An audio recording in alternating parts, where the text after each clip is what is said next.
జపాన్లో సీఎం రేవంత్ రెడ్డి పర్యటన కొనసాగుతోంది. తొలి రోజునే కీలకమైన పెట్టుబడులను రాబట్టింది రేవంత్ బృందం. సోనీ ప్రధాన కార్యాలయాన్ని సీఎం బృందం సందర్శించింది. సోనీ యానిమేషన్ అనుబంధ సంస్థ క్రంచైరోల్ బృందాన్ని కలిసింది. వారి ఉత్పత్తులతో పాటు వారి పనితీరును క్రంచైరోల్ ప్రతినిధులు సీఎంకు వివరించారు. ఈ క్రమంలో యానిమేషన్, విఎఫ్ఎక్స్, గేమింగ్ రంగాల్లో హైదరాబాద్లో ఉన్న అవకాశాలు, అనుకూలతలను తెలంగాణ రైజింగ్ బృందం కంపెనీ ప్రతినిధులకు వివరించింది.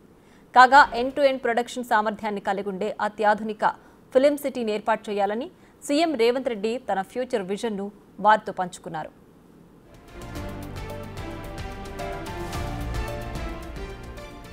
మరోవైపు జపాన్కు చెందిన వ్యాపార దిగ్గజం మారుబెనీ కంపెనీ తెలంగాణలో పెట్టుబడులు పెట్టేందుకు ముందుకొచ్చింది. హైదరాబాద్ ఫ్యూచర్ సిటీలో నెక్స్ట్ జనరేషన్ ఇండస్ట్రియల్ పార్క్ ఏర్పాటు చేసేందుకు మారుబెనీ కంపెనీ సంసిద్ధత తెలిపింది. టోక్యోలో ఆ కంపెనీ ప్రతినిధులు సీఎం రేవంత్ రెడ్డిని కలిశారు. ఇండస్ట్రియల్ పార్క్ ఏర్పాటుకు సంబంధించిన ప్రతిపాదనలు, పెట్టుబడులపై చర్చించారు.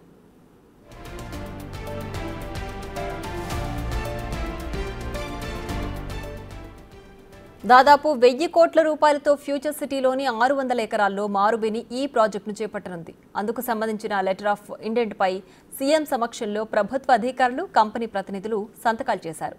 జపాన్ కంపెనీలతో పాటు ఇతర ఎంఎన్సీలు హైదరాబాద్లో తమ తయారీ ప్లాంట్లను ఏర్పాటు చేసేందుకు ఈ పార్కును అభివృద్ధి చేస్తారు. దీంతో దాదాపు 5000 కోట్లకు పైగా పెట్టుబడులను ఆకర్షించే అవకాశాలున్నాయి.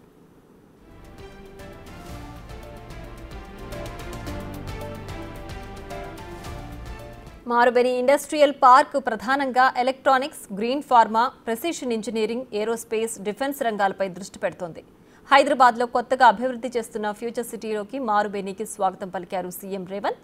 ఫ్యూచర్ సిటీలో అభివృద్ధి చేసే మొట్టమొదటి పార్క్ ఇదేనని అన్నారు.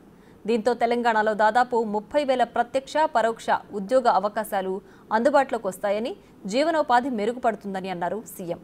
భారతదేశంతో జపాన్కున్న సంబంధాల దృష్ట్యా పెట్టుబడిదారులు తెలంగాణను తమ స్వస్థలంగానే భావిస్తారని అన్నారు.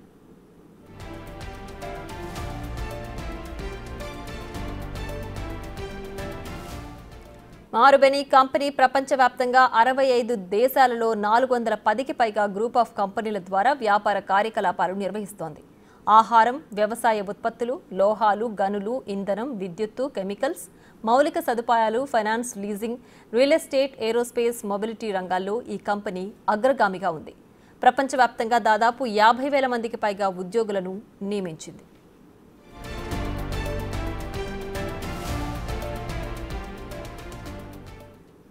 మరోవైపు Japan International Cooperation Agency JICA యాజమాన్యంతో సీఎం బృందం భేటీ అయ్యింది.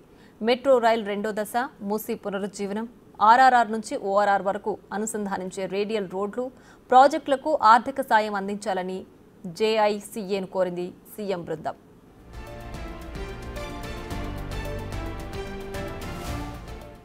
కేంద్ర ప్రభుత్వంతో పాటు రాష్ట్ర ప్రభుత్వం సంయుక్తంగా 24,269 కోట్ల రూపాయల అంచనాతో చేపట్టనున్న మెట్రో రైలు 2వ దశ ప్రతిపాదనలు ఇప్పటికే కేంద్రం తుది పరిశీలనలో ఉన్నాయని జేఏసీఏ ప్రతినిధులకు సీఎం బృందం వివరించింది.